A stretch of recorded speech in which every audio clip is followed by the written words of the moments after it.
Hey, you guys, welcome. I hope your week went well. Nice to be with you again. We're here with Dr. Gabriel Cousens for a few brief minutes and commentary on what we can do to make the chaotic world a better place. And I think that's right at the center of what matters right now. So, welcome, Gabriel. And Thank you, Richard. It's great to be working with you and Doug in the background and all you wonderful people choosing to listen to us. So we always like to start with a little bit of dancing. No matter what's going on in the world, we don't want to lose our sense of spiritual joy because that's how they defeat us. They make you feel hopeless. We have lots of hope coming our way. So we're going to dance for a little bit.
Okay.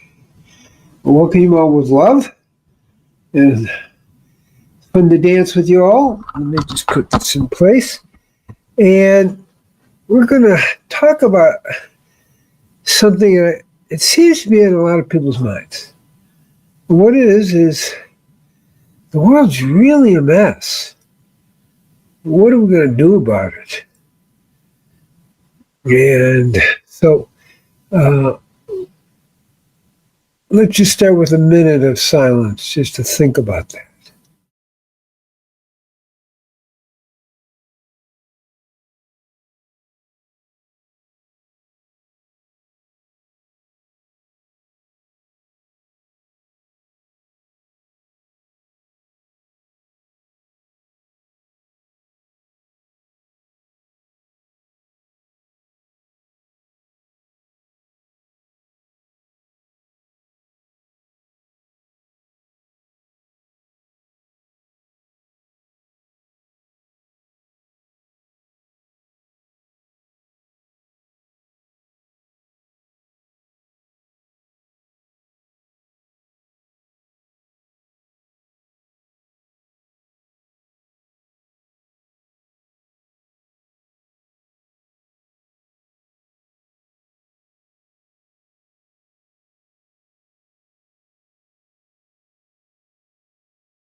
Okay, very good. So, most people have noticed that things are just not happening in a way that feels very good. Our politicians, are involved in so many wheelings and dealing and new world orders and countering the new world orders and what's this person doing, what's that person, and it really doesn't depend on them. It depends on us. And that's the thing I want to talk about. It's like, how do we make the world a better place? The first thing we do is start with ourselves and create a space where all we do is creating holiness. Every single little act is about creating holiness. When we walk down the street, by walking with us, it's creating a sacred space. Thought we have starts with holiness. Our interactions with people start with holiness. So these are the real issues that we need to get going with. And work it into our way of life. And that's an answer at a certain level. Like, you're eating your food with consciousness and holiness. We greet each other with consciousness and holiness. We treat all the people around us in a way that we're honoring them and creating a sacredness in that connection. Every action we do, we make it holy. We make it sacred. That begins to change the whole frequency. Because right now we have a frequency in the world that is very much going downhill, going into darkness. And it seems unstoppable, but the truth is it's very stoppable. But where it stops is with us. So we begin not thinking about our politicians or all the things that are going on. We begin with making our life a sacred space. We begin to turn the energies around, and we begin to create a frequency of light and love and divine sound. Think about that. And we affect each other. We affect the people around us. There's a statement of kind of mathematical that if we go out 7 people, that covers everyone in the world. So we can make the difference. So some of the research shows that the square root of 1% of the population thinking about peace, focusing on peace and love can change the world frequency. That's pretty cool. We can. We don't need politicians. We don't need, major leaders. We don't need anything but ourselves living in holiness, acting in holiness, meditating to create a field of holiness, to begin to shift the consciousness of the planet and uplift it. That's our job. Now, that's something we can do. See, if we begin living that way, we change our life into making it sacred in every act, then we affect the people around us. And it begins to spread. And we break the downward cycle and we begin to create an upward cycle. That is what is exciting. And that is the potential we have to make it really happen. So it seems so simple. But being conscious isn't that simple. Acting in holiness isn't so simple until we kind of make it go that direction. So that's my message. I'm keeping it short and simple because it is short and simple. It means making a decision in your life, a heart-based decision, to live in a way that creates holiness in all that we do. Okay. So, if we want to join in here, this is the time. Yeah, Gabriel, I totally agree with what you're saying. And I think that's the only route to changing the whole situation. But the question that comes up in many people's minds is what's to prevent a situation where you've got a bunch of people acting holy and sitting and praying and talking about spiritual things and being nice to everybody, and the bad guys laugh and come in and shoot everyone. I mean, that's happened many times, and it's clear that just the outer actions are not enough. And what I'm saying is, the reason I agree with you is I think that it can start with one person, but not just with outer action of holiness. It's got to be an interconnection of consciousness that powers the actions and that radiates. And nobody is achieving that right now in full. And so I'm advocating what you're talking about, something that I can't point to any example. I can point to partial examples where people have touched on a little bit of it and it's translated into physical reality. But it's very partial and it needs to be full at this point.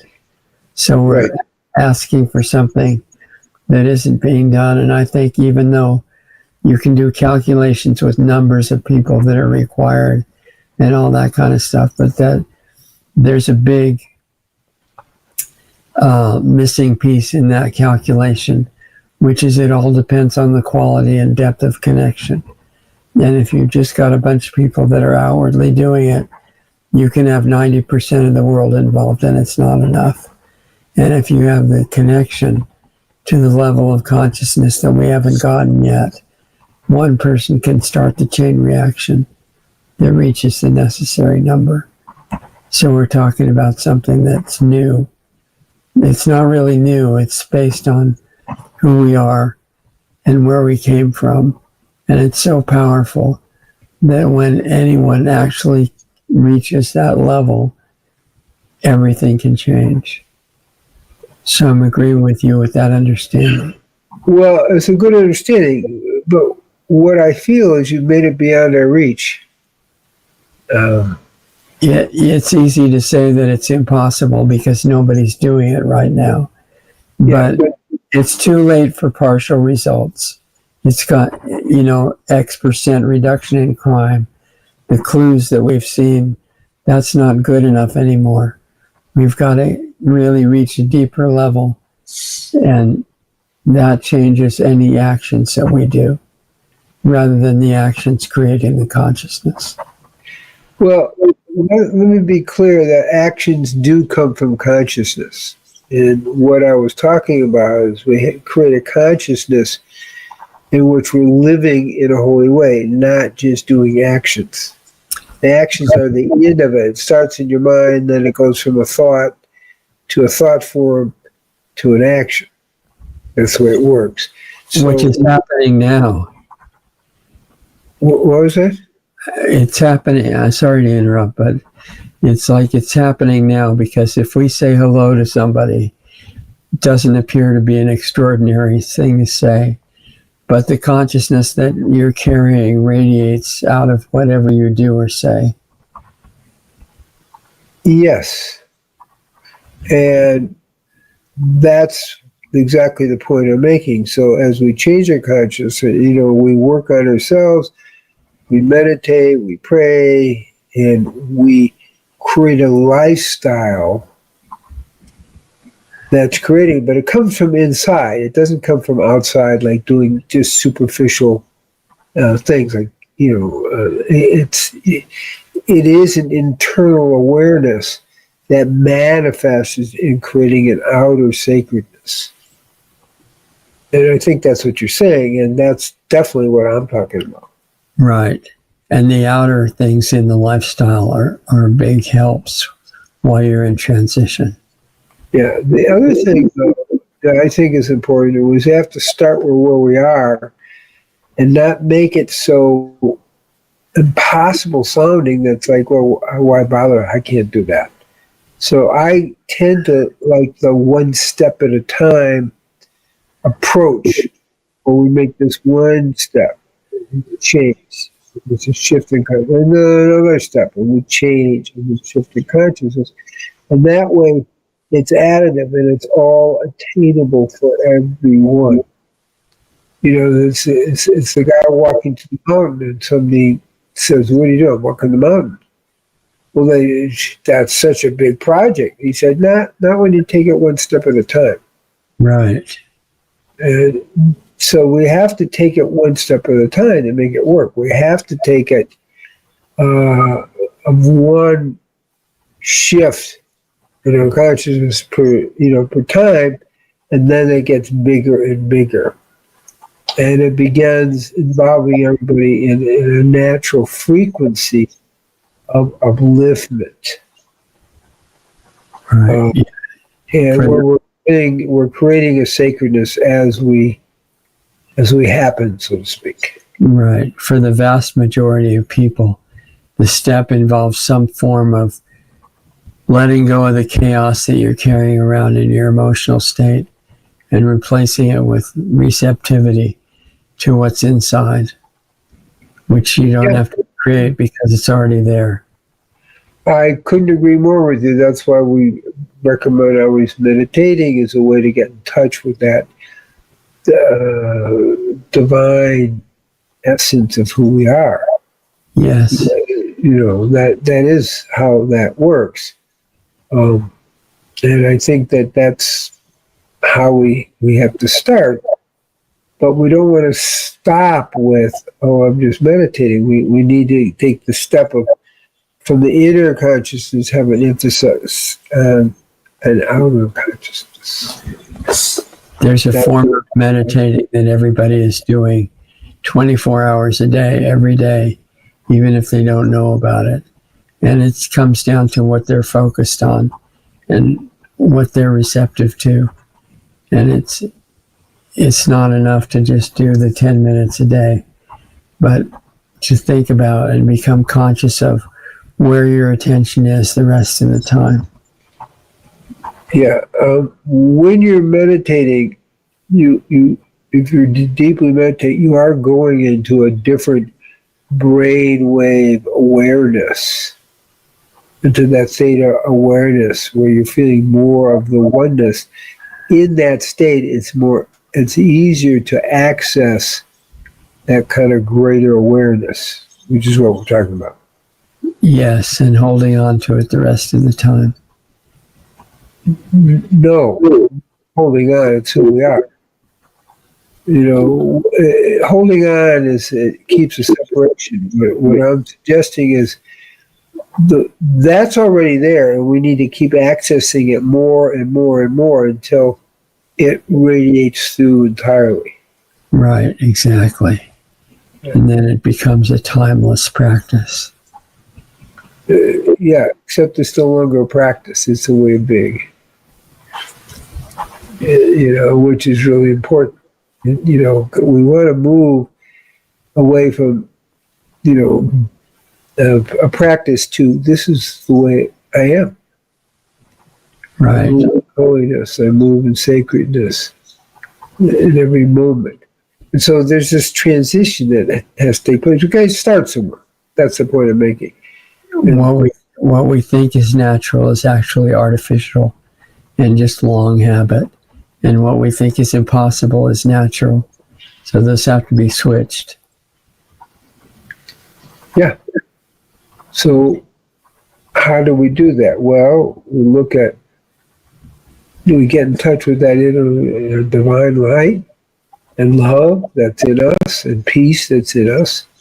And then we use that to keep building the experience of it, and then it begins to filter out in all our actions. And I think that's what we're talking about here. Right. And it becomes a whole way of life.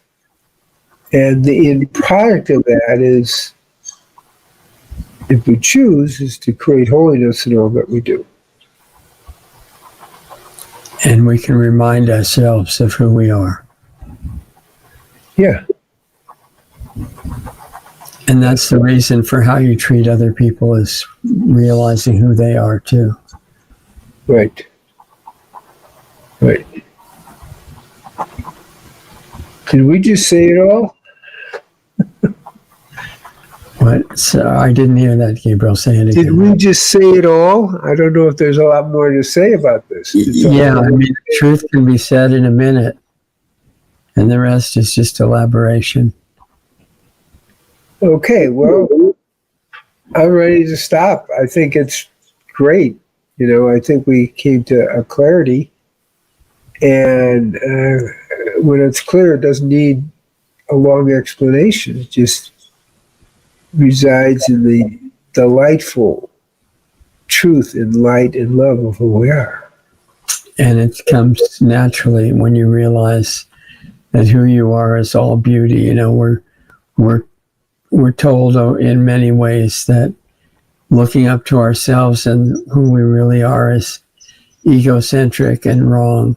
And you should put yourself down and repeat that you're a worthless sinner and all this kind of stuff, a fallen being. And as long as whatever you focus on increases, and that's not the creative approach that is needed right now.